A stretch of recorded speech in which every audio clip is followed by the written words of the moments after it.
The Trump indictment is a dangerous leap on the highest of wires. As a presidential candidate in 2016, frantic to keep evidence of his extramarital affairs secret, Donald Trump made extensive efforts to buy the silence of the women involved. There's never been much doubt about that. The behavior of the candidate and his allies was a corrupt effort to keep voters from learning the truth about Trump. The hard question is whether those efforts also violated the criminal law, specifically, now that a New York grand jury has indicted him on 34 felony counts, whether they violated the laws of the state of New York. On that front, the indictment unsealed on Tuesday is disturbingly unilluminating, and the theory on which it rests is debatable at best, unnervingly flimsy at worst. That is a scary situation when it comes to the first criminal charges ever lodged against a former president. I'm not saying prosecutors will lose this case. They could well win, and I hope they do, because a failure to secure a conviction will only inflame Trump and his supporters in their claims that the criminal justice system is being weaponized against them. But the fears I had in the weeks leading up to the indictment about the strength of the case against Trump were in no way allayed by Tuesday's developments. The indictment and an accompanying recitation of the underlying facts offers almost nothing in the way of new evidence against Trump. No surprise there. The tawdry details of Trump's catch-and-kill scheme to suppress damaging information from adult film actress Stormy Daniels and former Playboy model Karen McDougal about their relationships with Trump have already been well aired. They include the guilty plea by Trump fixer Michael Cohen, who admitted to paying off Daniels at Trump's behest and then securing reimbursement for the $130,000 in hush money by falsely describing the payments as legal retainers. Cohen admitted to, among other charges, violating federal election law, specifically, making an illegal corporate contribution, and making a contribution in excess of contribution limits. But federal prosecutors neither brought charges against Trump, he was president when Cohen was prosecuted, and therefore not subject to indictment under Justice Department practice, nor pursued them after Trump left office. Which leaves open the question of whether New York state prosecutors can transmogrify this conduct into a state crime. Answer, maybe.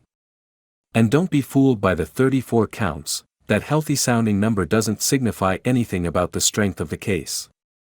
They will all rise or fall together depending on whether prosecutors' theory of the case holds up. The theory is this: New York law makes it a crime to falsify business records. Ordinarily, that is just a misdemeanor. But if the falsification is done with intent to defraud and intent to conceal another crime, that act becomes a felony. That is exactly what this case is about, Manhattan District Attorney Alvin Bragg said during a news conference following Trump's arraignment. 34 false statements made to cover up other crimes. These are felony crimes in New York State no matter who you are. We cannot and will not normalize serious criminal conduct. Okay, but what are the other crimes Trump is accused of covering up? The indictment doesn't say, but Bragg was asked on Tuesday, and he offered a few possibilities. First, he said, the doctored records violated New York election law, which makes it a crime to conspire to promote a candidacy by unlawful means, including making false statements. Second, Bragg cited the federal election law cap on contribution limits. But. This is not well-trodden legal territory.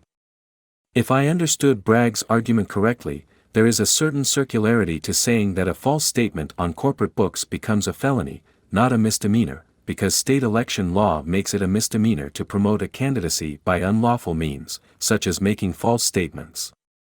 Moreover, it's not at all clear that violating a federal law, even if it could be proved that Trump did so, would constitute the kind of other crime that would allow Bragg to bootstrap Trump's alleged conduct from misdemeanor to felony. As Joshua Stanton, Norman L. Eisen, E. Danya Perry and Fred Wertheimer wrote on the Just Security website last month, the only appellate court in New York to have considered the meaning of offense found that it applied only to New York crimes. In addition, Trump's lawyers will argue that federal election law supersedes state law. The federal law states explicitly that its rules supersede and preempt any provision of state law with respect to election to federal office. Again, maybe Bragg's theory of the case will turn out to be solid. Maybe not. But this feels like a dangerous leap on the highest of wires.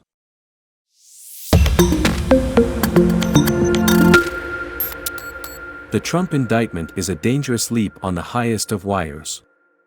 As a presidential candidate in 2016, frantic to keep evidence of his extramarital affairs secret, Donald Trump made extensive efforts to buy the silence of the women involved. There's never been much doubt about that.